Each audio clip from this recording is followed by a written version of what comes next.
Ici, tu considères un sous-groupe fermé.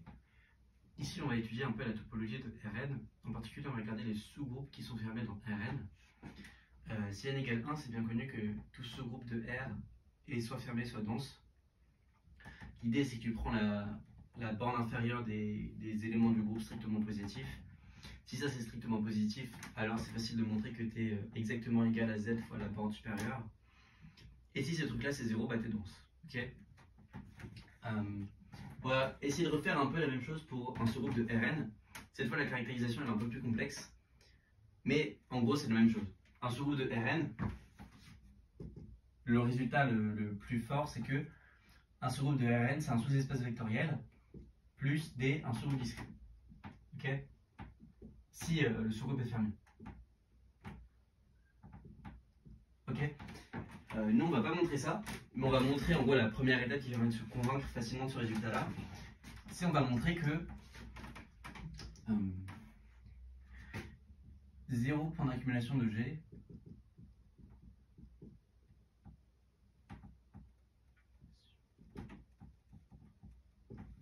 équivaut à G contient une droite.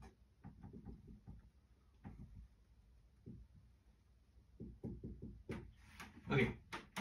Qu'est-ce qui se passe là? Pourquoi je dis que c'est un lien avec ce que je disais avant? Si on veut montrer que G c'est un sous-groupe discret plus un espace vectoriel, un sous-groupe discret, ce qui caractérise, c'est juste que 0 n'est pas la valeur d'adhérence du sous-groupe. Donc ce qu'on a envie de dire, c'est qu'on a envie de dire, bah, je regarde si 0 est une valeur d'adhérence. Si c'est le cas, c'est que j'ai une droite, donc je peux écrire G comme une droite plus un autre truc. Et là, moralement, tu vas quotienter Rn par la droite. Tu dis, bon, bah, on oublie qu'il y a une droite dans le groupe. On va regarder le groupe G modulo la droite qui contient. Ok. Donc si 0 est point d'accumulation, ça veut dire que tu as lambda V, enfin tu as RV qui est inclus dans G. Donc tu regardes Rn quotienté par RV, où V c'est la droite. Et G sur RV, bah, c'est un nouveau sous-groupe de ça. Maintenant, ce qu'il faut montrer, c'est que c'est encore un sous-groupe fermé. Travailler sur la topologie quotient. Mais en gros, ce qui se passe, c'est que tu re-regardes ce sous-groupe, tu dis, bon, bah, s'il a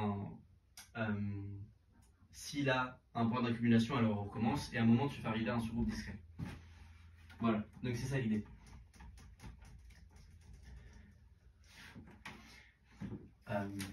Ok, bon, bah, c'est facile. Si j'ai contient une droite, 0 est point d'accumulation, sinon je prends xn qui tend vers 0.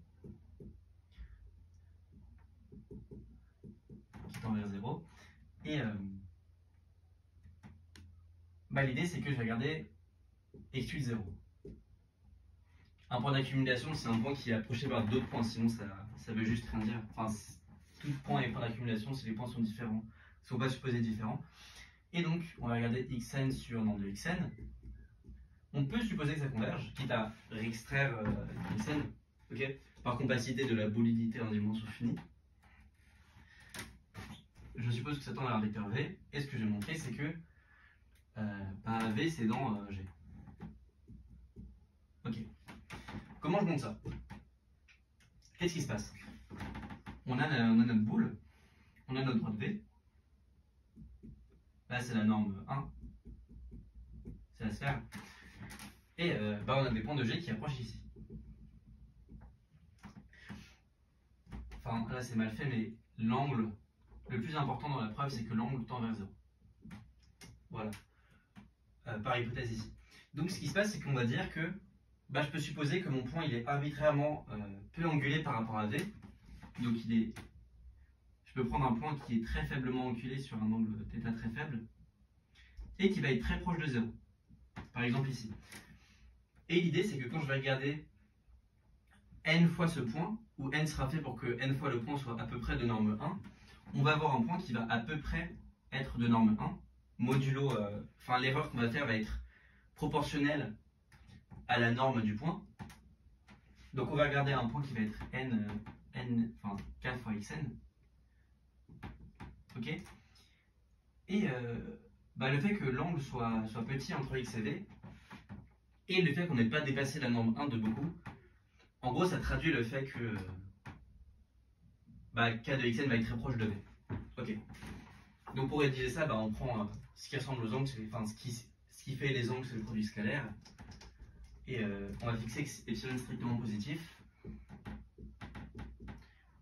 Et donc la chose la plus facile à faire, c'est de dire qu'il y a un rang où mes xn sont de normes plus petites qu'epsilon. Donc je vais prendre n tel que, je vais prendre x dans g de normes plus petites qu'epsilon. Ok. Et enfin, je vais prendre un rang à partir duquel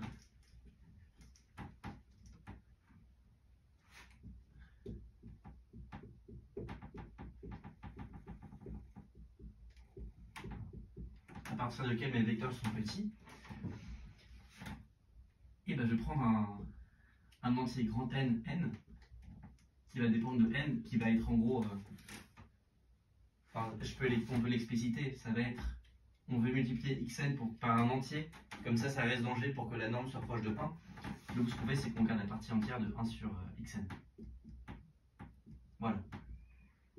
Alors, on veut montrer que ça s'entend vers V. Bah, ce qui est cool, c'est que, en fait, la distance entre ça et V, on va dire que c'est plus petit que norme de xn sur norme de xn moins V. Ok, par l'inégalité triangulaire plus norme de xn 1 sur, enfin partie entière de 1 sur xn moins 1 sur xn.